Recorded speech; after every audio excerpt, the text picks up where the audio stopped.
No, that's not what this is. That's why I always tell my guests ahead of time, like, don't say anything that you don't want people to hear because we're recording it. Because we're recording it, and I don't have we don't have the technology we don't have the power to rebuild it. Yeah. It's just gonna go up as it is.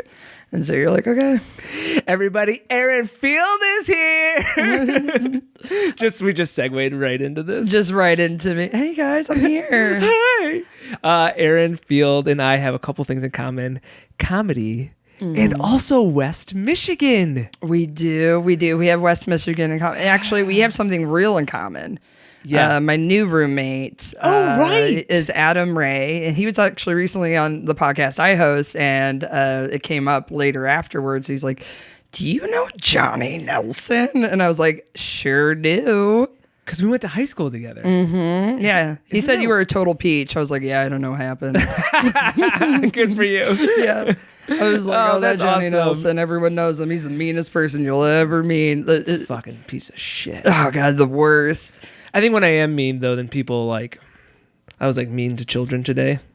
Oh, yeah. They take me more serious because, if you kind of generally act like a peach and then you fucking blow up, people are like, oh, no. Oh, yeah. Now it's go time. That's the same with me. I'm generally, my demeanor's pretty cheery. But when I'm pissed, and when I'm on a 10, you don't want that. And I'll admit too, it takes a lot for me to get to that point. But when I'm there, I get clappy. I clap all of my syllables out. I'm just you don't know, and just claps in between it. Oh, your cadence is clappy. Yeah, my cadence is very clappy. Yes, exactly. I get very I don't know what it is. I think it shows dominance, in my opinion. The staccato clappiness of it all. Yeah, I just I'm gonna hit you with a barrage. Yeah, just a barrage. Yeah, I'm gonna have percussion instruments. I'm gonna have a bunch of stuff on deck for when I cuss you out. You don't want me on a 10, but yeah. So you were mean to children. I was today? mean to children today. I'm teaching children. Well, I wasn't mean to them. I was stern. Mm-hmm. There's a difference. They started grabbing a chair and pushing each other and throwing each other. They're 14. Yeah, normal stuff. And I was like, hey, this is gonna stop right now. But to be fair, here's the thing though. That's that age though where you just want to grab ass all the time. And I think 10 to 14 they start really grab assing. But my brothers and I, we did backyard wrestling. That was the age I did backyard wrestling. So did you have a trampoline you were on? We sure did. Good. How did you know? Yeah, because I wrestled too. I wrestled my brother and he didn't want to be wrestled. Oh, that was my backyard wrestling. That's just come over and suplex his ass and just be like, surprise wrestling match. Yeah, we had we had a wrestling ring after. We actually had a wrestling ring in our backyard because my brother was an amateur wrestler. Oh, no kidding. Uh-huh. Oh, so we had entrance music playing. We had a whole ring in our backyard. Erin, I understand you more already. Yeah. Oh, 100%. How could you not? That's my whole personality is backyard wrestling. Yes. That's my aura. That's who I am. I at any point in time could point you to a ladder and a baking sheet to hit somebody with. That is my vibe. I'm like, sure, I could. My old roommate used to get so mad at me when I'd be like, yeah, I'm white trash. She's like, don't say that. I'm like, no, I did the things. The checklist of making yourself white trash is I'm on there. I put ketchup on my macaroni. I'm already there. Oh yeah. Yum. I'm like, this is mine. So I want to get real nasty today. Okay. I want to get real nasty and talk comedy with you a little bit because talking comedy is nasty, isn't it?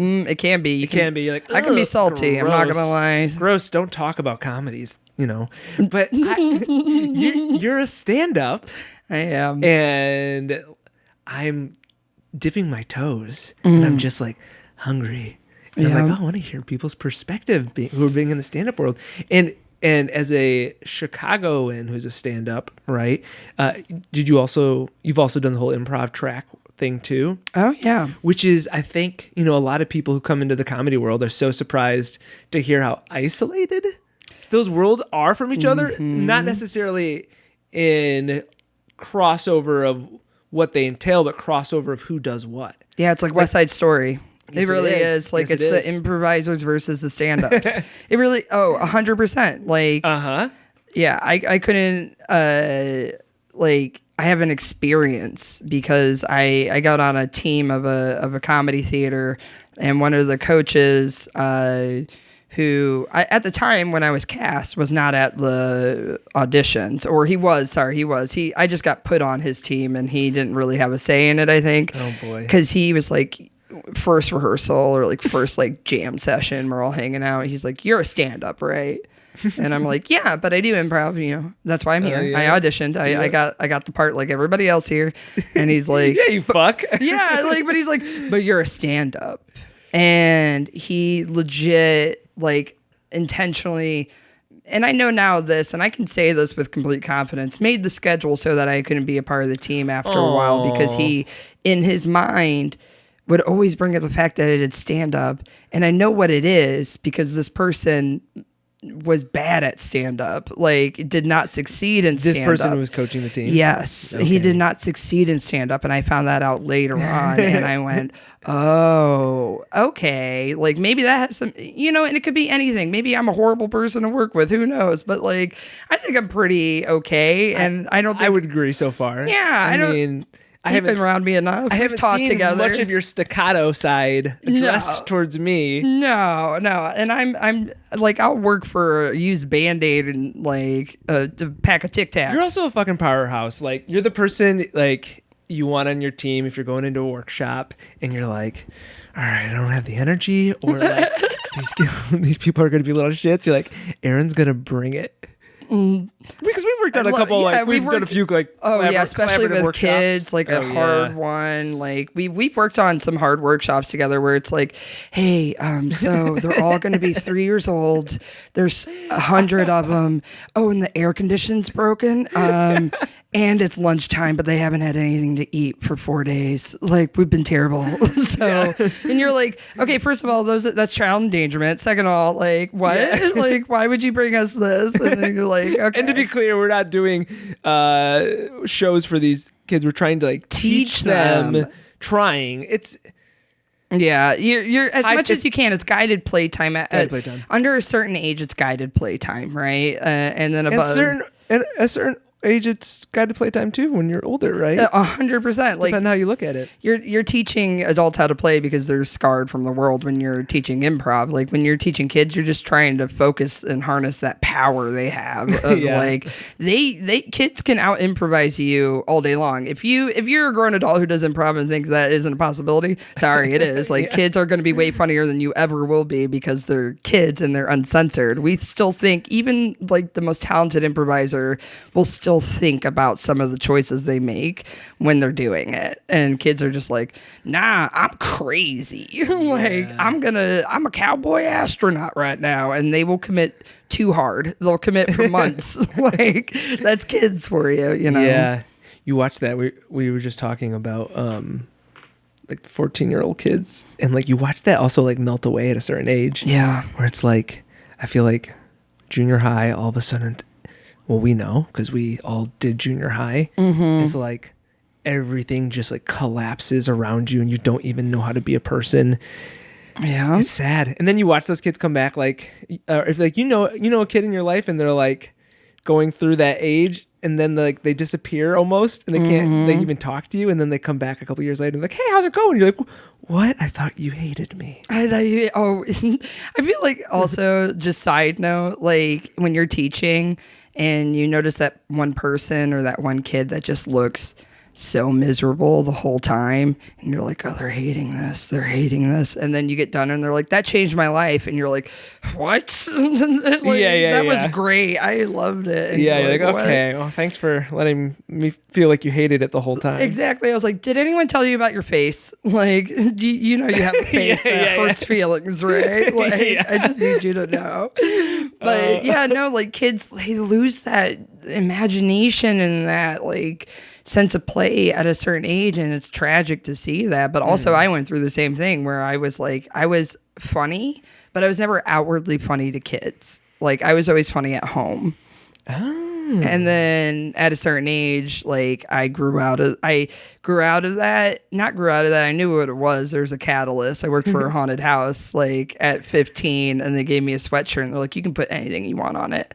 And I was like, okay. So I put fat kid on the back of it because at the time I was also like 120 some odd pounds heavier in high school. Right. So when I put it on there and went to school, kids were like, oh, oh, that's awesome. You're a fat kid. And I was like, yeah, like silently dying inside, but still being like, right. Yeah. But that gave me kind of like the motivation to not care anymore and to be funny and to take my power back in air quotes, Man, that is so important. That's like one of the most important lessons I think of like doing comedy.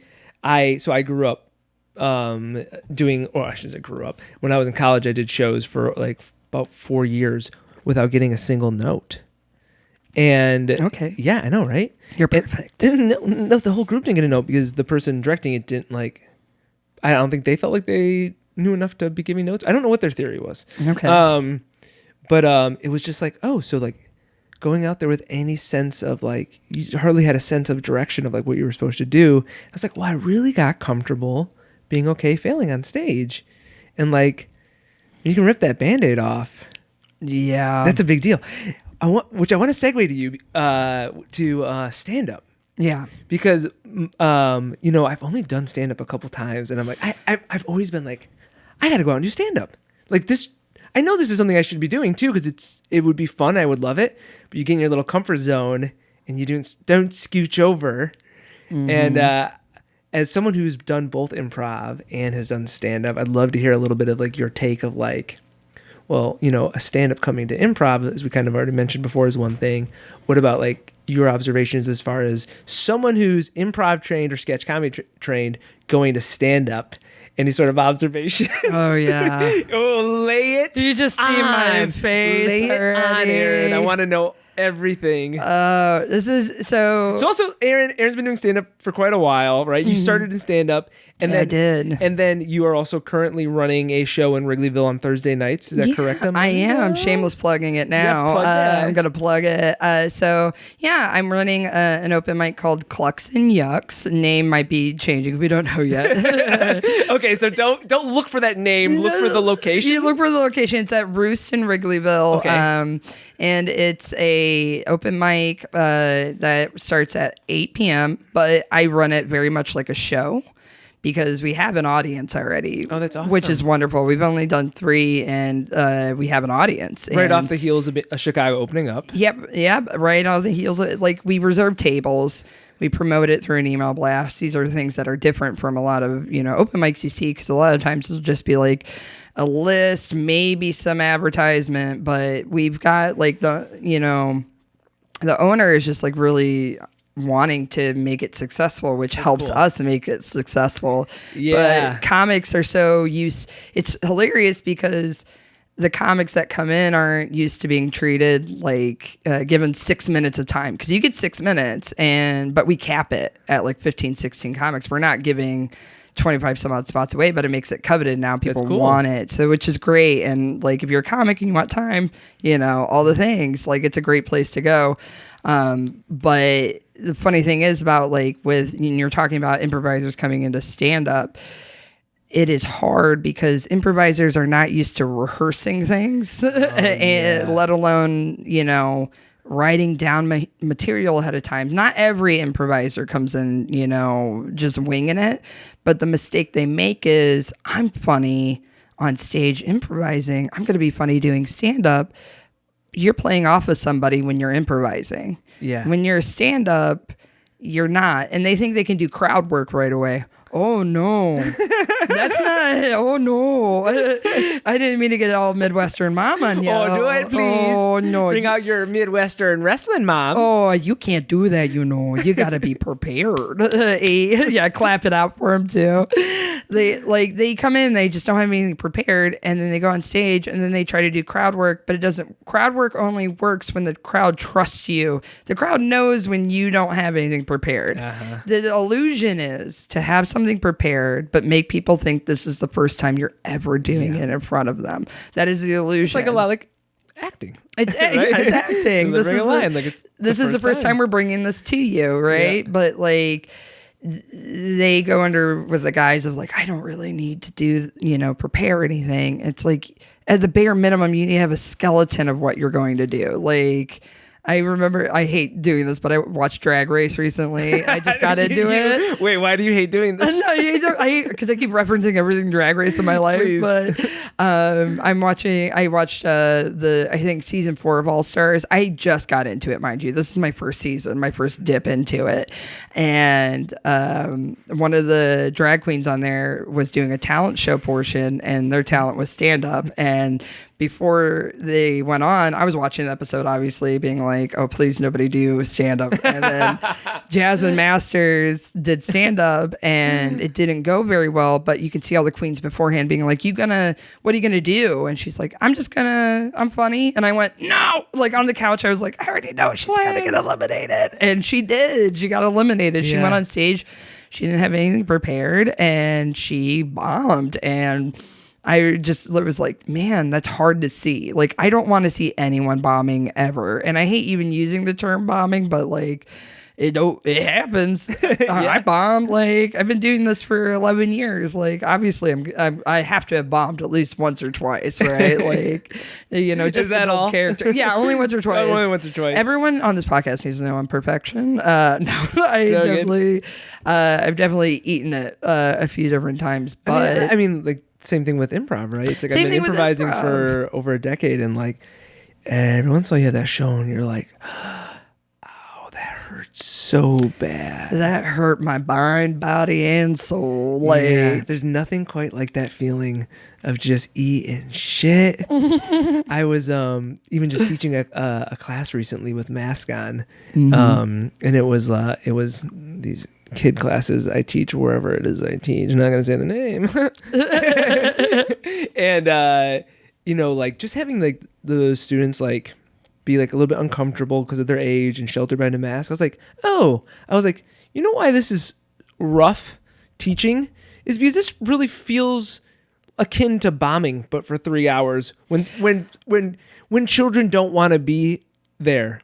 Which is the thing. That's the thing you get different when you're teaching kids and adults is like adults are always electing to be there, almost always, unless it's like a workshop. Yeah. And then like, how many times in life are kids just told like you're going to this thing? And it's like, that's why whenever I teach kids, the first thing I do when I start, besides sitting in a chair backwards to show them I'm cool, is savvy. Yeah, right. Like, let me get real with you. Turn the chair backwards. Is I always go, raise your hand if you wanted to be here.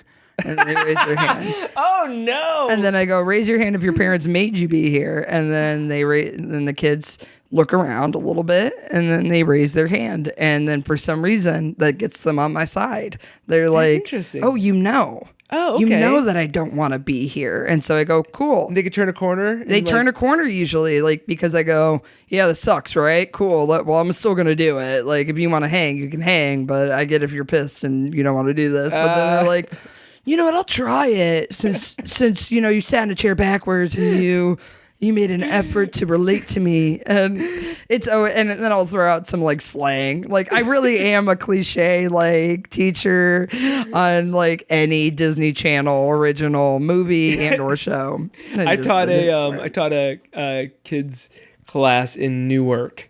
It was like a comedy summer camp, and one of the kids was told that he was going to basketball camp. And he didn't know until he got there.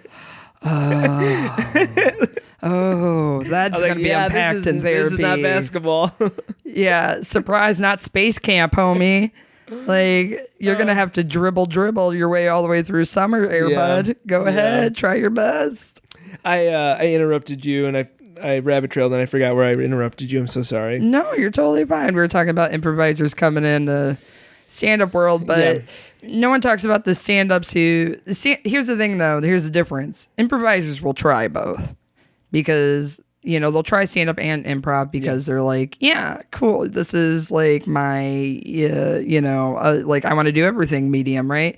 But stand-ups tend to not want to do improv because they're like, oh, it's not, they're purists.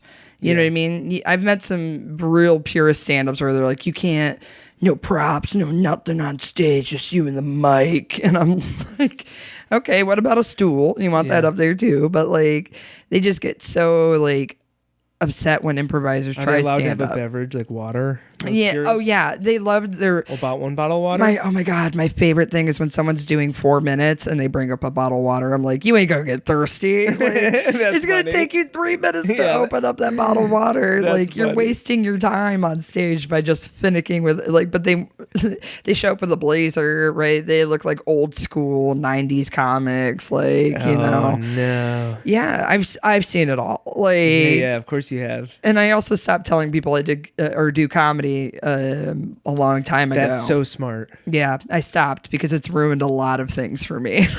That's so smart, Erin. I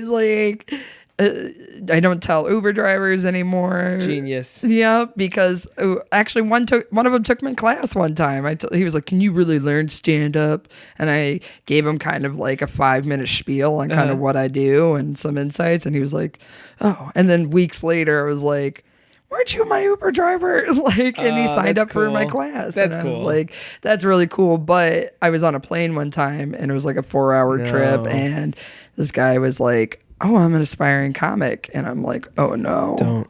Yeah. A lot of times they're not aspiring comics. They just want to tell you their life stories. And they're like, "Isn't that funny?" And you're like, "That's traumatic." Like, that is not a stand-up comedy situation. That is a therapy situation.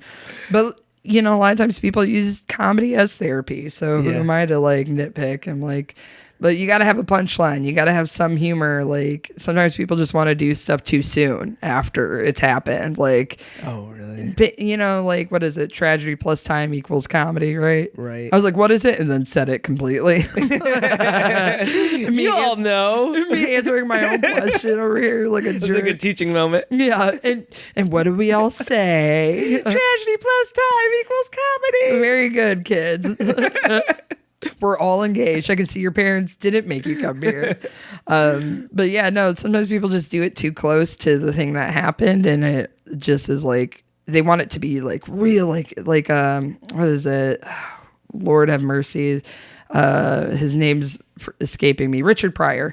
When he I believe mainline, I might get the drug wrong, crack or heroin, and he set his hair on fire, and people were like, that's hilarious. I'm like, yeah, but there's enough time from when it happened to people find it hilarious. Sometimes people just get on stage on an open mic and like, I miss my girlfriend. I miss her parents. And you're like, oh no, you're going through a breakup. You should not be here. Oh boy. Yeah. Is someone who does stand up yourself, are there like certain, well, what is your particular preference as far as like stand up goes? Like what sort of stand up comedy like gets you like a genuine laugh, not like a teacher laugh, but like a genuine laugh? Oh yeah, I got both of those. We all know I do. Yeah. My roommate was telling me today, I was like, you got a laugh that's a nice laugh, and then you have a real laugh. Yeah, you're actually tickled. But it's funny because both of them sound terrible. I have control over one of them, and they both sound like... At least give me the forced one. That was kind of sweet. Yeah, that's my... And then if I really find it funny, I go... That's apparently the difference. If someone's doing an impression, someone did an impression of me, and that's what it is. I was like, that's very true, though. I do have those laughs, and then. But what really gets me chuckling on stage, like stand up wise, is when it is kind of those dark moments and dark stories, and then they have those little bits of humor. Because for me, it's like, those laughs get you so much harder when you're like, oh God, thank God there was a joke, right? Like, yeah. Oh, thank God. You're alive. It's funny. Okay. Right. Like Mike Birbiglia, some of his stuff, like I'm not a huge fan of all of it, but some of his stuff made me laugh because he talks about just like, dark stuff. I don't want to get it wrong. I don't want to get everyone's like jokes wrong, is why I don't try to retell them, but talking about, I believe, how he had testicular cancer and, he was just talking about that, and it made me laugh so hard. I'm like, I'm a terrible person. I'm like, no, I'm human. And he made me feel different emotions, which elicited a bigger laugh. And so, like, those kind of things get me pretty hard. But for the most part, I'm a huge just slapstick person. I love. Yes, you are. I love slapstick. I love physical humor. What you guys didn't see is at the start of this podcast, Erin almost took down all of the setup, the cameras, the table, just trying to get into the chair. It's out of pure jealousy. I just want my podcast to do better, so I just come in here. I'm like, yeah, I'll be a guest and just fuck your whole Jonny setup. can't afford a second camera. You keep bringing cameras out. You're like, we've made that. We knew you were gonna do this, so we just kept getting cameras. Let's fucking plug your new podcast. Tactical Buttcheeks. Yes, thank you for saying it was such joy and vigor, because that makes me laugh. It's called Tactical Buttcheeks.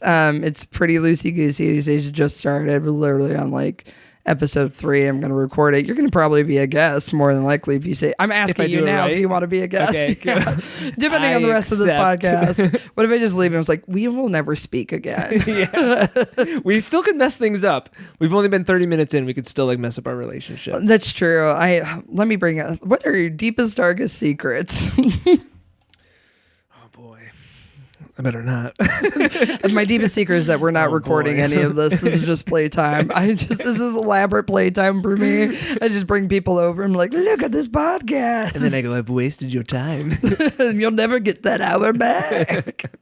That's actually pure genius. If you really want to mess someone over, be like, I just wasted time. And you'd be like, wow, I didn't realize how precious it was. I actually wasn't having fun or nearly as engaged in the conversation as I let on to be. Okay, bye. I truly wasted your time. Toodaloo. In fact, I was listening to a podcast in these headphones while you were talking. A different podcast. Now sashay away. And that hurts more because I've been watching Drag Race. I'm like, no, I don't want to sashay away. You just hurt my feelings. You had oh my gosh, Adam, right? Yeah, you had Adam on recently. Yeah, I had Adam on recently. I was forgetting Adam's last name already. Adam Ray, yeah. Adam Ray, that's right. He's a liar. Adam's not even his real name. I'm outing him on the podcast. But he goes by, everybody in my life has a nickname, whether it be like Curly Sue or, wait, that's not a nickname.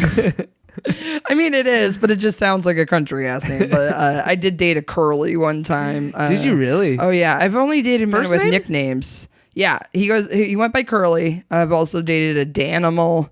A Danimal? Oh, yeah. And that's like animal and like Danimal's yogurt combined? Yeah, he would literally correct you, too. He'd be like, hey, dude, you said Daniel. It's actually Danimal, like the yogurt. Wait, was this his real name? His name was Dan, but he coveted the nickname Danimal as if it was his Christian-born name. Like, you're like, no, what are you doing? But he was a personal trainer, and he was also homeless. So he was just like, oh yeah, he would just come over and eat all of my eggs. I'm just like, he'd be like, and speaking buzzwords. Did he take the yolks out at least? Oh no, he would just be like, you need it. Personal trainer is this? I know, yotes. He wasn't even certified. He got hired just because he was fit. He even said, he was like, yeah, they know I'm not certified yet. I'm gonna get certified. I was like, I'm pretty sure you shouldn't be training people. Then you're gonna hurt somebody. But that's that was one of the better candidates I've dated. How long did you and Danimal date for? Probably about a month. Yeah, eating all your eggs. And yeah, like, okay. And because he also didn't believe like milk should be refrigerated, so I was also like, red flag. Like, I prefer my milk smooth, not chunky, my friend, so this isn't gonna work out. Yeah, my taste in men has gotten a lot better. Are you dating men with homes now? Yeah, with homes, you know, their own eggs, their own fridge. So, you know, the guy I'm dating right now, he's wonderful. I did go to his house for the first time, and I don't know if you've ever seen American Psycho, but yeah. But his apartment was very much like that. Very like clean and nice. Yes. Yeah, like just like a real psycho. I'm not used to this. I don't like people who have homes. And if they're going to be in homes, they better not be clean and nice. You ever have those moments where you just kind of have an epiphany and a good laugh at the same time? You're like, haha, oh. Like that was off-putting for me. Yeah, like, oh yeah, you're right. Yeah, it is. Like American Psycho, that guy who kills people. That's the only way someone can have a nice house and a clean house is if they murder people. Like, we set the bar so low as improvisers. oh my God, comedians. it's so bad. Like, but I'm just learning. I'm 36. Yeah. I've been grappling and wrestling with like learning how to like clean the house and dust and make my bed. And I know, and it's like I'm wrestling with it, Erin. Mm-hmm. And I know I need it and I know I love it, but it's like, isn't that kind of sad? No, it's not. Like, I grew up, you know, it's funny because like in my house growing up, my dad was like a neat freak. Mm-hmm. And I must have killed him because like I like left stuff out everywhere all the time. And, you know, my brother inherited that from my dad. I think my sister's pretty good too. But like, I think I just got real used to people picking up my stuff for me. And I always appreciated it. Like mentally, I appreciate a clean home. Yeah. But like, I don't think psychos own clean homes. I don't think that's at least a sign of being a psycho. But it's so funny. It's like it's such a wrestle with me. Like every day to be like, you have to wipe off the crumbs on the counter. Yeah. Like you just cut a piece of bread and there's crumbs everywhere and jelly. You can't leave that for 2 days. Yeah, but you do. And then you're like, oh no. Like one thing that helps me, right, is we don't want ants. We don't want ants. Like, I don't mind. It could be. I want rats. I don't want. Oh my God! I saw my roommate's dog. He's a wiener dog. Out of the corner of my eye today, his tail, and you would have thought I like shit my pants and died because I was like, I live on the first floor and that's my worst fear is just a sneaky poo rat just like hanging out. And I was like, oh, thank God you're just a doggy. Like, but I knew it. I was like, one day I'm going to get I'm messy enough to get rats. It's going to happen. Well, I love that I set the bar, first of all, from like, oh no, as long as it's not rats. Yeah. See, I'm psychos clean their place, and then you're like, as long as it's not rats. I think there's somewhere on the spectrum we have to land as two different people. Like, so I like we have. in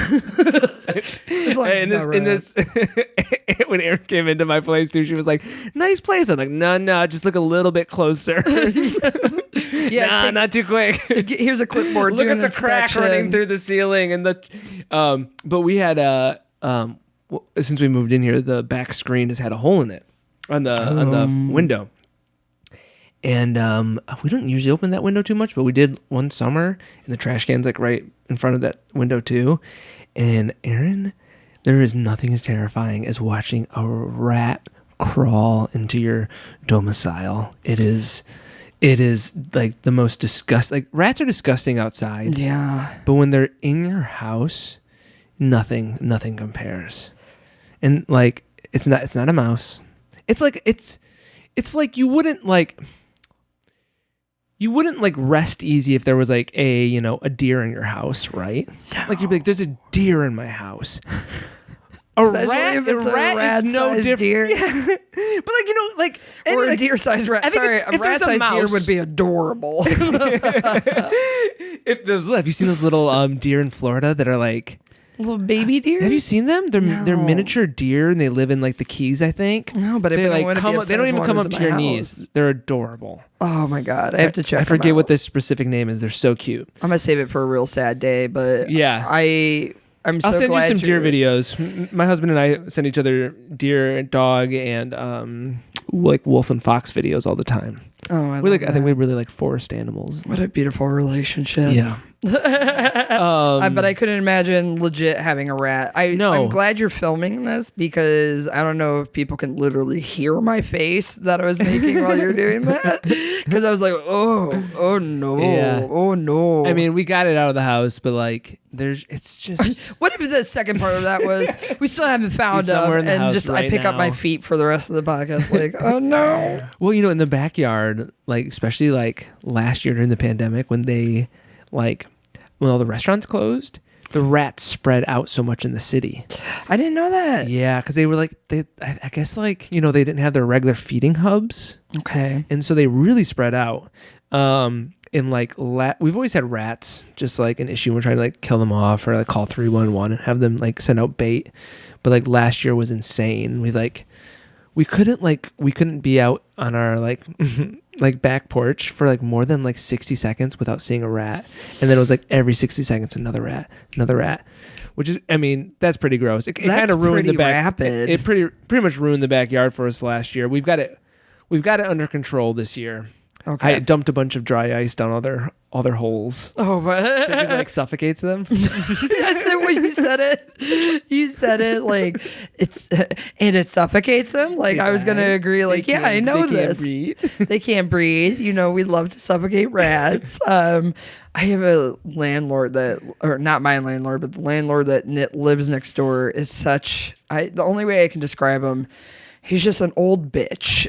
Like he loves to just like complain about his tenants to me. He loves to just bitch about everything. He's just a bitchy individual. Like he really is. He's just like, but in one thing, it's just him and the rats. Him versus the rats. Like he's always putting out rat traps and just like good for him. These goddamn rats. And he's always like hands on the hips, just being like, can't Derby my dog? Can't Derby go and kill him? I'm like, well, first of all, no, I'm not. The rats are bigger than my dog, homie. What kind of dog do you have? He's a corgi mix. Oh, cute. He's overweight, so he could probably he looks bigger. Like he could take some more rats, but he's got to catch him. He won't be able to. I love him very much, but he does try. Like the other day, he actually almost caught one.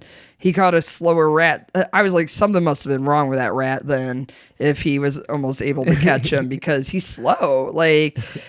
So he almost got, I was like outside in my backyard and I see Derby like run into the rat and I sprint across and I'm like cheering for the rat. I'm like, go, go. And the rat's like, yeah, okay, I'll go. And like the rat beelines it away from him through the fence and Derby gets caught up and I was just like... It was like 7 a.m. I was like, how dare you make me sprint this early in the morning? How dare you? I'm so out of shape too. I was like, how dare you make me do that? I was so mad at him for it. Then like I don't usually cheer for rats, but I did in this case. I was like, go live your best life, Ratatouille. Oh man. So you brought up landlords, and I wanted to ask you this because this is so insane. Maybe you've noticed, and maybe you haven't. Occasionally, the lights flicker in this house. Have you noticed this? Yeah. Do you have ghosts? I was going to ask. We do have ghosts, but that aside. Okay, cool. This has been great. Thank you so much. Are you scared of ghosts? No, I've been haunted many a time. Let's talk about ghosts in just a second. Okay, go ahead. Okay, well, anytime the washer and dryer runs, all the lights flicker constantly. Oh. And like it's so ridiculous. Now it just started like maybe the last couple months, and like I asked my landlord to fix it, and it's gotten so ridiculous that like if I'm recording a podcast, I go downstairs and I put a note on the dryer, and I'm like, "Hi, I'm recording something in my apartment from this time to this time. If it's possible, can you please wait on doing your laundry?" Oh man, because it flickers that crazy. And I just messaged my landlord again about it, and he was like, "Well." He's like, "Yeah, I tried a new breaker." He's like, "My friend who's an electrician said that should do it." Well, we'll see if he has any more ideas. And I'm like, wait. This is just like, is this an elective thing that like you get to choose if like all the lights are flickering constantly in someone's home? There's like, it's supposed to be like a 3-person apartment up there, but 6 people live up there and 3 here. And can you imagine how many loads of laundry a week that is? We can't have our lights flickering because it's washer and dryer times 9 people times maybe each 2 loads a week. We can't be like having our lights flickering. So it's just like is this? Yeah, it's bad. Welcome to Johnny's. It's bad. And I was like, wait, where do I draw the line? Like, where as a tenant can you be like, hey man, you have to hire someone. I'm sorry, you can't do it. You have to hire somebody who can do it because you can't like. Lord have mercy. Lord have mercy. I do. I have that. Like I lived in an apartment one time where we had roaches real bad. Oh my God. I moved into roaches though, and you moved into roaches. I moved into it. I was. I thought you were saying you moved in to roaches. Like you started out a family of roaches. I know. I moved into roaches. I moved into roaches. Their names are Sarah and Greg, and they're adorable. We're like rats are gross, but roaches are cute, right? You guys. Oh my God. I moved into it, and the landlord was just like. I was like, hey, you got to do something to fix this. Like, this is bad. And I actually like called an exterminator on my own, and they were like, yeah, I made a joke. I was like, yeah, they're eating the young and growing stronger. And they're like, they're eating the dead and getting bigger. You're right. Yeah. And I was like, and then the landlord was like, the rest of the building has bed bugs. What are you complaining about? And I was like, oh, set in the bar. Yeah, exactly. I was like, well, in that case, I won't complain at all. Like, I was like, I wasn't on the lease. I was subletting, so I left in the middle of the night. We also had black mold, no heat. Oh, yeah, they turned off the heat. It was a bad apartment building. Oh my God. And they took the front lock was off the building. This was uptown. Like this was right off the Wilson Red Line. This was like 10 years ago, and it was just like, which is uptown. Do you think in your assessment, like, gotten nicer since 10 years ago? Yes, 100%. Uptown's gotten a lot nicer. I don't have a lot of reason to go through uptown anymore, so like I don't see it. Yeah, it's gotten nicer, but like still has its rough parts. Like uptown is one of those where you can see $1 million home and then turn the corner, and like uptown's also weird because it's like one of the few areas on the north side that feel a little bit more lived in and rough. You know? And it's weird because it's like basically like going north of the city. It's like really the only neighborhood that feels that rough. That rough? Yeah, a little bit. And I think maybe some parts of Rogers Park. And I could also be totally like, like not factual about it. But in my opinion, when I lived there, it felt, seemed like a little rougher. But like it, like but they only charged me like $500 for everything, and I was like, yeah, let's do it. And I learned the hard way that sometimes you have to pay more in rent because of that kind of stuff. But you did say you alluded to your apartment being haunted, and so I really want to know about No. So my apartment definitely isn't haunted, but I would love. You would love for it to be. No, haunted. I would absolutely not. So here's my thing with ghosts. Go on. I'm agnostic about ghosts. Oh, okay. I don't believe in them, but I certainly don't disbelieve in them. Okay. And I'm terrified of them, as is I'm terrified of specifically the Greys, the aliens that are the Greys. Okay. I'm actually like pretty also like fascinated with aliens and like hope that they kind of exist. Okay. I don't hope ghosts exist. Okay. I get that. I see that. I think I have a little less, even though I believe aliens do exist because, they have to. They have to. Statistically, that's just how it works. Wouldn't that be insane if they didn't? It really would be boring. It would be. Yeah, I think they figured out a long time maybe aliens don't exist, and they're like, but we still got to keep the magic alive. It's like Santa. We still have to make people think that aliens exist. So let's every now and then fly spacecraft to make them think it's a UFO. Are you tracking with like a bunch of the UFO talk lately? Oh, I haven't, but my brother every Christmas brings up the time he saw a UFO at the Motel 8 we lived at when we were kids for a little bit. We lived in a motel, and we were outside in the pool, and we were in Texas, and prime UFO sighting, Yeah, we're in Texas? San Antonio. Oh, you said, okay, San Antonio. Yeah, so San Antonio. Yeah. I was just there this year, and Yeah, there's nothing. There's a whole lot of nothing awful. there. Yep, it's Awful terrible. place. That's why we moved, because it's terrible.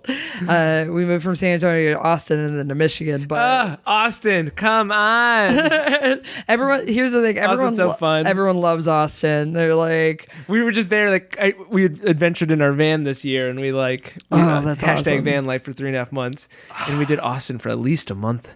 And we actually circled back and went back when it got warmer.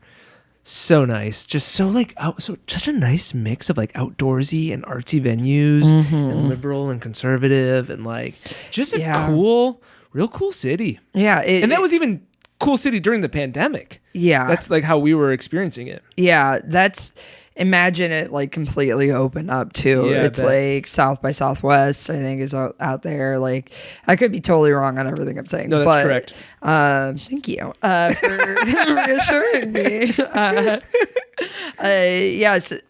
Austin's great, but like, yeah, San Antonio, that's where we saw the UFOs, and my brother every Christmas is like, wait, UFOs. Can you tell me about this UFO experience and that just like... Well, we were just swimming. We were just pattering around outside, right? We were just swimming, and my brother's like...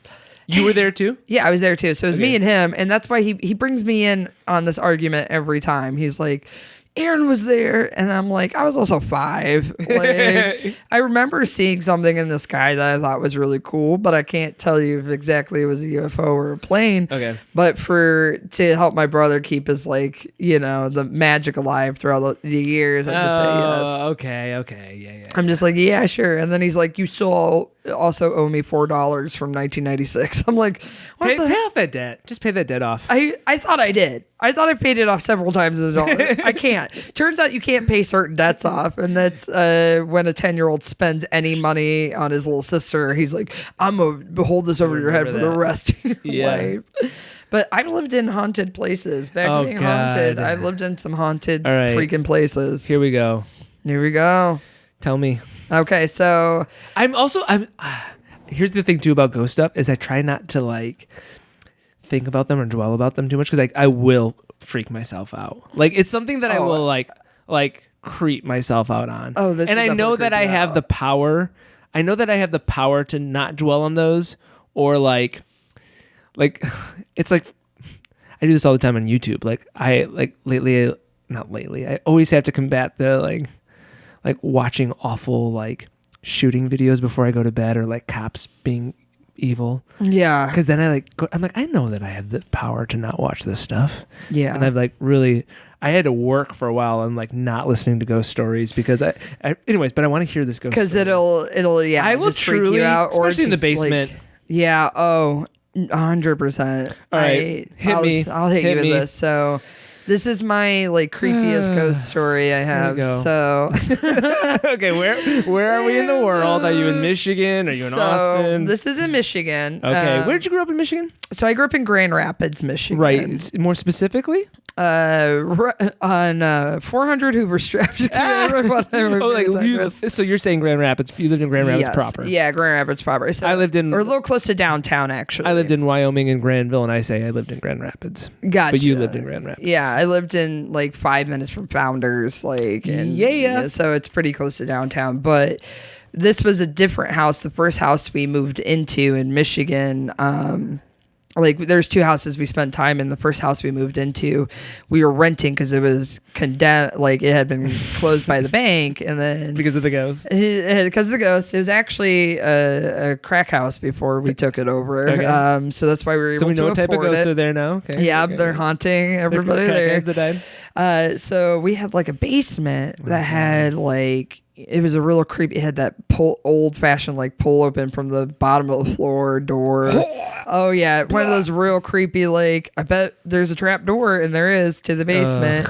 So we had that, and then you go down in the basement, and it was just like littered with like broken beer bottles when we first got in there, and it was just like it looked just horrible. Like there was a huge hole like dug out in the side of the wall. It looked like it was someone's body was buried in it. Was like the size of a body. It was real creepy.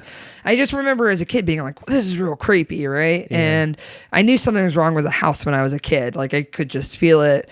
And so this story actually takes place when we were adults. So when we were adults, Okay, cool. I like it better already. It's more yeah. So more reliable. So yes. So this happened to us as kids, but we saw it when we were adults. So I will tell you, it was videotaped. Oh no, I'm getting the tingles. I'm getting the tingles. Already, it's going to happen to you. Just wait for it. So my brother has saved up for a video camera. I have 3 brothers. One of my older brothers saved up for a video camera, and he would film like everything. And then when we go to sleep, my little brother had issues sleeping when he was little. So he was like 4 years old at the time. So he picked up the video camera one night and decided to go to our room. My brother and I shared a room, go to our room and mess with us, right? So he had the camera. It was a press record. He filmed himself slapping my brother in the face a few times. It was like, and we're watching this as adults and we're like, oh, this is hilarious. This is hilarious. And one thing you need to know is that the way the room was set up, it was like bed, closet in the middle. What time of night is this? Bed. This was must have been 2 in the morning. 2 in the morning, okay. Maybe even 3 in the morning, maybe. Middle Who of the knows? It was middle of the night, like dead asleep. Okay. And when he pans around the room the first time, you can see me peacefully sleeping on my bed. Shut up. And my brother in his bed and everything's fine. And then he goes to leave the room and we're watching this as adults being like, look at this funny footage we found as kids. No. And he goes to pan around the room again. And when he pans around the room, he does it real quick. But my brother goes, hey, what was that? What was that? Go back. He goes back and you see I'm off the bed. I'm not on the bed anymore. We freeze the frame. Stop. And there's just this charred figure of a body pointing at the closet. No. Mm-hmm.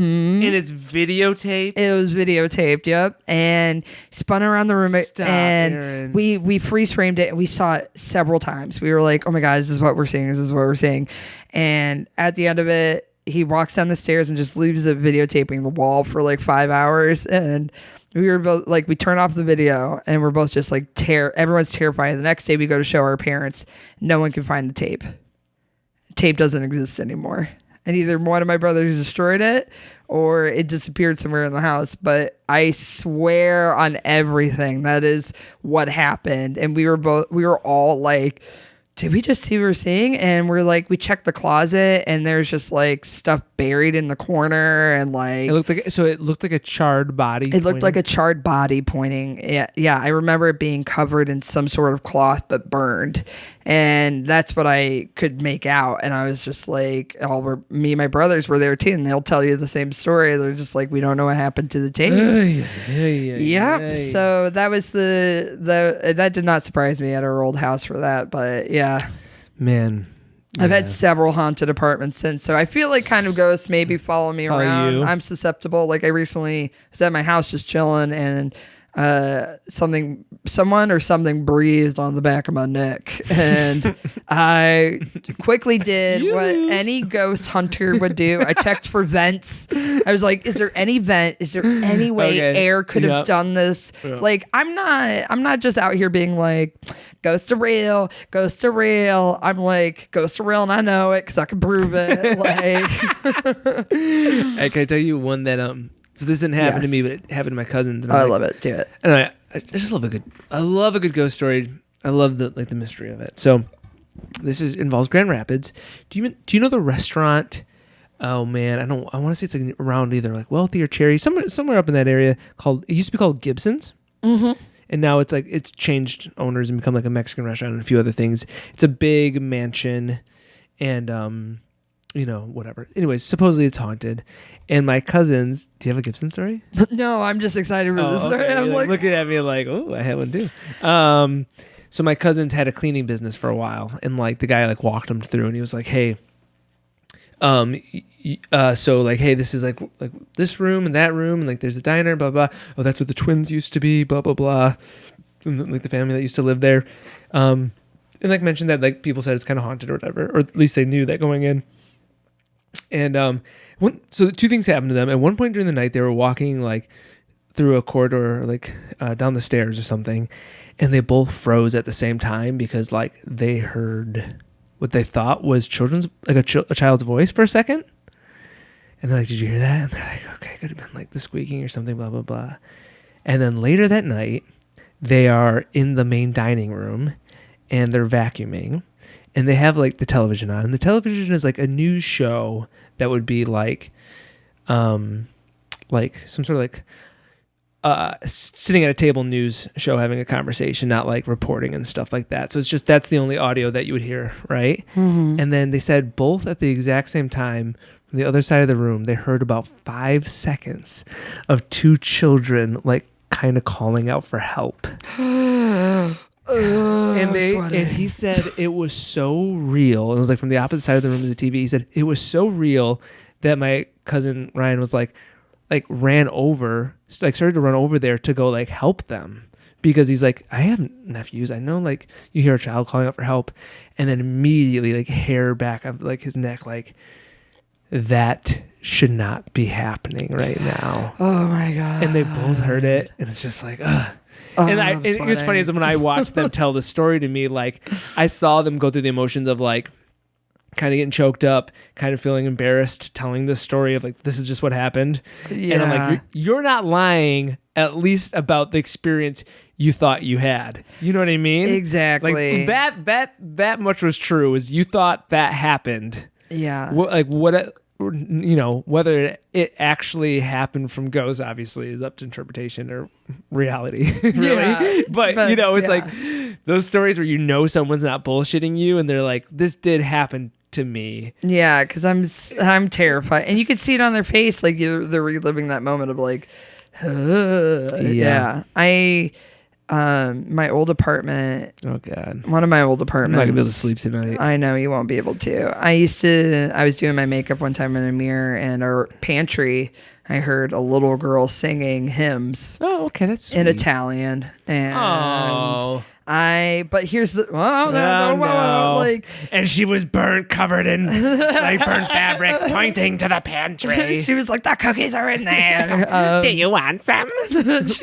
I don't know Italian, but I know what Italian sounds like. You know what I mean? Okay. But she was definitely singing in Italian, and like, the creepy thing about it is I told it to someone we both know, Jay Steigman, and they're a wonderful performer around town, but they were like they're really into ghosts, they're really into the paranormal, and so they were like, hey, that when I said that to them, they were like, that might be a demon masquerading as a little kid, because we had just my roommate had just put up a Ellis Island, like her family coming over, and like the picture of the immigrant Italian children up on the wall, and she had just put an old photograph of her family up on the wall. And so it could have been the ghost of maybe, or the essence of one of them, or she was saying like a demon that might be masquerading as a little kid. Who knows? Who knows? But everyone wanted to film and record all their paranormal things in my house when I lived there, to the point too where like my mom got me ghost hunting equipment because she just heard so much. So stupid. Like a picture frame of my ex and I were next to my bed, and not my. That'd be weird if I still kept one of my. They weren't your ex at the time. They weren't my ex at the time. I keep all my exes next to my bed. Danimal, Curly. They're piling up. They're piling up. Their houses are getting cleaner and cleaner as I continue to date. But they like one time the picture was like up on the ceiling of my closet. Me and my significant other, there was a picture, and it was just up on the ceiling in my closet, and I pulled it down. No. And I was like, there's no way they could be stuck up there, because I didn't stick it up there. Oh, it was stuck to the ceiling. It was stuck to the ceiling in my closet. And I was like, that is bizarre. That is bizarre. So I believe in ghosts because I've had enough. That's one sticky photo. That's why we're not together anymore. Okay, so I can't stop now that we started. Can't stop. Do you know? You know Jeff Gandy, right? Yeah, I do. Yeah. Our old colleague. Old colleague, yeah. So he told me the story once, and it creeped me the fuck out. He said at his grandma's house, he's like, his grandma's house was like, oh yeah, this house is like obviously haunted. Like growing up, like it was just something like, oh yeah, you know, You just knew about yeah. that. Everyone knows. She was like, God, so there used to be this clown that would like sit out. And his grandma, after a while, like put it away in the closet. And he's like, he has a very distinct memory of opening the closet and the clown laughing at him. And as an adult, years and years later, he mentioned that to one of his cousins, and he's like, I have the same memory.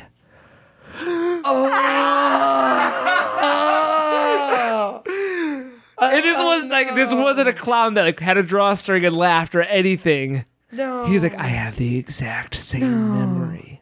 No. Burn it. Burn it to the ground. No, here's the thing.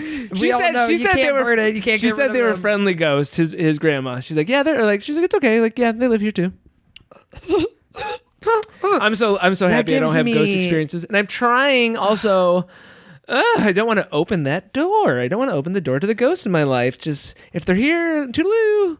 Yeah, I'm not seeking them out. I'm not getting ghost hunting gear. I'm not going looking for them. So you're saying that like I'm putting myself in the thick of the ghost. I am. I definitely am. You are. To be honest, I love doing it. I don't love it. I get easily scared. Where do you fall on? Do they actually exist? Ghosts?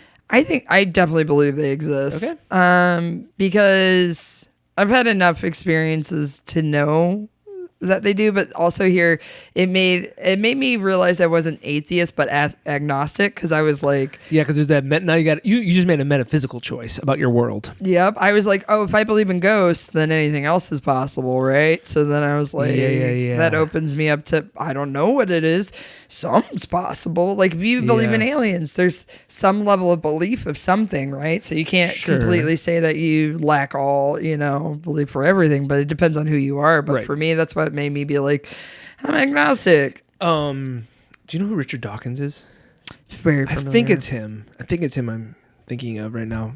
I might be wrong, everybody, but apparently, so he's like a very famous agnostic, and if I'm thinking of the right guy right now, like writes a bunch of books about like why you should be agnostic, blah blah blah.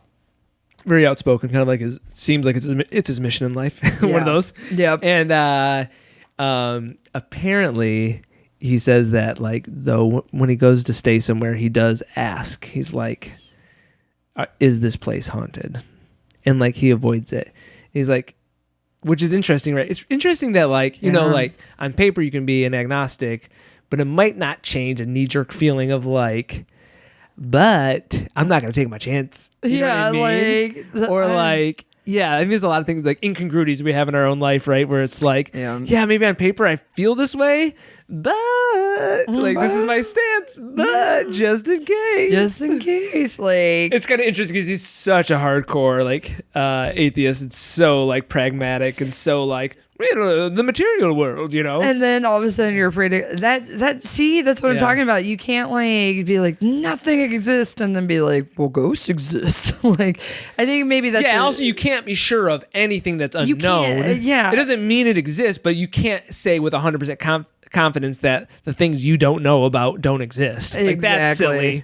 That's silly. That is ridiculous. Hedge your bets. Hedge your bets. You don't have to you don't have to be afraid of ghosts the rest of your life or whatever, but like at least admit to the fact that there's probably things outside of your domain of knowledge. Yeah, that you come now. That you might not know about, or and I think too, like what changes people's experience, right? Until you have an experience with, like, I bet he had an experience that he maybe might have been open about or something, but something changed that for him. Like something happened where it made him scared of haunted things or spirits or things like that. But I would love to stay at like those hotels and things like that. God, but I know something would happen. I do. I want to, but that's why they come to me. They're like, we know she'll talk to us. Boom, boom, boom. I'm a medium. I'm telling everyone I'm a medium now. Do you think, are you less trustworthy as a witness because you want it?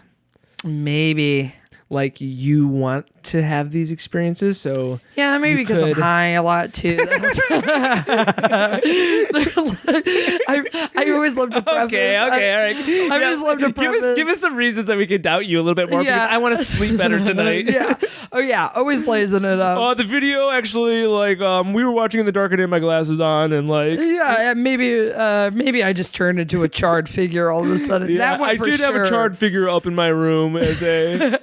that one for sure is real for sure. Like the breath on the back of the neck might have been a high thought or a high feeling, but I will say the other one's definitely 100% true. But I don't believe you now. Now I don't believe anything you say. You did me a favor and you gave me a more of a choice to disbelieve you now. You know what? Thank you so much. I hope ghosts come after you. I hope you get a ghost experience tonight. I hope you do. I hope you need it. It'll just build some more character.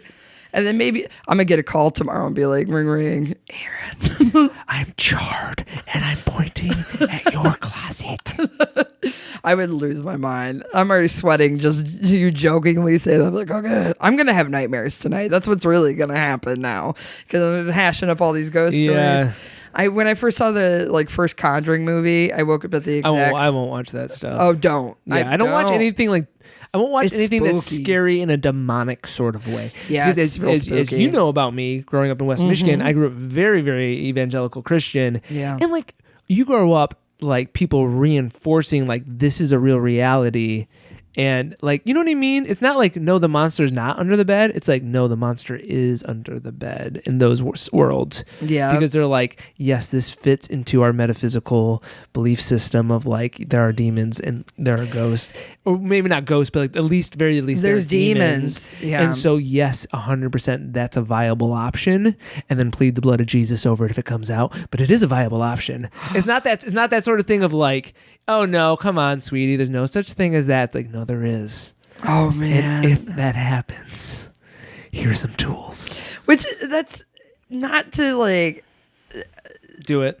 That's even more terrifying for a kid. Be like, I know. You have you have the love of God to protect you, but demons do exist. Like, oh yeah. And every time something's wrong with you, you're like, it's a demonic possession or something like that. But you know what? Even to like take a bigger step back and talk just religion just in general, like there's like it's pretty awful to just tell a kid that like most of the world is burning in hell for eternity. Yeah, like, and the most loving person in the world has sent them there. Like, that's an awful belief too. Yeah, like you better be good, or it's that's like. There's a lot of like. You were raised like with a religious background, but I was raised atheist. And then you sought out. I sought out Christianity in high school. Yeah, I told you this. I became a Christian in high school to rebel against my parents. That is so good, and it worked. It pissed them off. They were like, so good. My dad was sitting there just eating his like DiGiorno pizza after like a long shift, and I just sneak up with my little teen Bible, and I'm like, Papa, Bible, Papa, would you like your soul to be saved today? And he's like, Big girl, because that was my nickname. Big girl. I'm trying to eat my pizza. What are you doing? Right. And I would just, I was also a bouncer at all the youth group concerts because I mentioned I was a burly kid and they approached me about it. They were like, would you like to be a bouncer? To paint a picture for those who don't know, because it is such a niche world. It is a niche world. Yeah. You went to Res Life, didn't you? I went to Res Life. There's like multiple mega churches in West Michigan, and like they like set up shop to like they had like pool tables, and like concerts and lights, and like fog machines. It was insanity. It's very like, and not only is there's not just one church in town that's doing this. There's multiple churches in towns, which just goes to tell you how much patronage is going to all these churches and how much money is going to all these churches. Like these are venues. These are venues unlike probably any venue that we've really performed in even. Yeah. It's weird, isn't it? It's like you think about like the amount of like resources in multiple buildings all around our city that like we had a bouncer at our Christian concert. But it was all volunteer teams because there's still like even though they have all this money, they're still going to save it where they want to. And that was giving me a bright yellow shirt and being like, stand at the front of the stage and make sure kids don't worship too close to the stage because they'll get hurt by the guitar swinging around. Like, that was their biggest concern. Like, kids would be praising and be like, yes, you know, doing their thing. And then you'd be like, gently push them back. Like, just gently push them back. Just gently. Push them back. Love of Jesus, push them back. Like, name a couple of concerts that happened that you were a bouncer for. Oh man, Jurassic 4, I think it was. Don't know them. Jurassic 4. Wasn't a real Christian. I believe they were Christian. I might be now just starting to name bands I know. Switchfoot was one of them. Switchfoot, classic. Yeah, classic. Bleach was another one that came through. That was bigger. A bunch of other ones, but they were like, I wasn't like in it for too long because this is exactly what happened. It was like I was all about youth group and everything, and then one day the conversation of like gay marriage got brought up. And mind you, this is like 2004. You know, it's not legal by any means yet. Yeah, and nor has the cultural tide shifted yet. 100%. And I was raised by my mom and drag queens. You know, her chosen family were drag queens, so I grew up very much a LGBTQ plus like mom, very heavily involved in rights and everything like that. And the conversation of gay rights came up, and you could hear a record scratch because they were all like, it's wrong, blah, blah, blah. And I was like, no, it ain't. And then it was like, and everybody looked at me, and I was like, oh, and then this is where we part ways. That's like, a catalyst for so many people. Yep, it's when I completely left and changed because I wanted something to. And I'm saying that as a gay man, but also that is a catalyst for a lot of people. Even if like, you don't represent, if you don't identify as gay, right? Yeah. A lot of people are just like, yeah, that's not great. Well, and here's the thing: is like I grew up knowing that I was queer in some way, shape, or form. I was like, this ain't straight. Like I used to rent Wild Things from Family Video. Wild Things? Wild Things is a video. Not a video. It is a movie with God, what's her name? Nev Campbell's in it. So is Denise Denise Richards in it, and there is a threesome scene in there with two girls and the guy. And I was just like, when the girls kissed, and they kissed in the pool too, in one of the scenes, I would rent it and watch it over and over and over again. And I'm like, yep. It wasn't until I was like an adult, you know, out, like I think maybe I came out when I was like 28 or something, but like till I knew I was just like, I always knew that I was like not completely straight. And so like being in the church at that time, I was like, oh, you don't like me. Like, I don't know exactly what I am yet, but I know that you don't like me. Like, I don't know what my sexuality is. It's ever changing, but like, I just knew I didn't feel like I belonged anymore. And that's not so much the case. Like, there's a lot of places that are Unitarian or like, you know, have more of like all is welcome type of stuff. So it's not like I wouldn't, you know, broach it now, but like back then it was like, oh, hard divide between us. Yep. Totally get it. Yeah. Totally get it. Totally and get it. That is a can of worms for your podcast. Yeah, I'm gonna have you on. We'll talk about that for sure.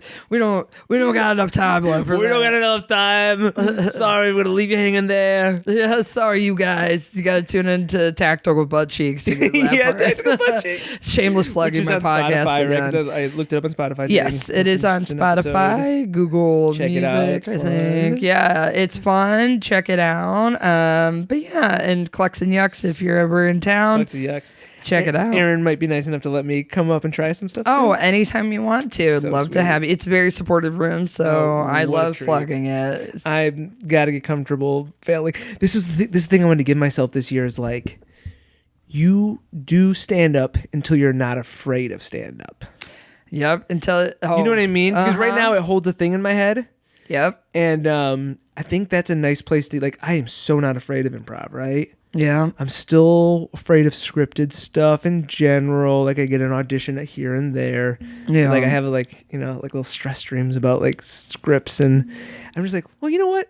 Here's my challenge for myself is at least get to a place where you've embraced your fear. Yeah. Because I think that's at least you checked it off the list of like, cool. like at least that fear didn't manipulate me. Yeah, it took me at least 5 times to go up before I stopped throwing up right beforehand. Oh, So to know that those, I know improvisers who throw up before like shows. Yep, I'm like, Sometimes that's wild. That's real. It's stressful. just a physical reaction sometimes that your brain's just like, oh, I gotta get this out. Yeah, so you got to do it. Got to get up there. Pura vida, pure life. Throw up. Embrace the fear. Erin, thank you so much for doing this podcast. Oh, thanks for having me. I had a great time. Well, thanks for having me too when I come to yours. Yeah, for sure. Yeah, don't thank me when you're there though. Be like, I already thanked you. On the podcast. All right, everybody. Thanks for listening. Bye. Come on, dance appetite. Dance to the middle of the night. Come on, dance. Wake up the appetite.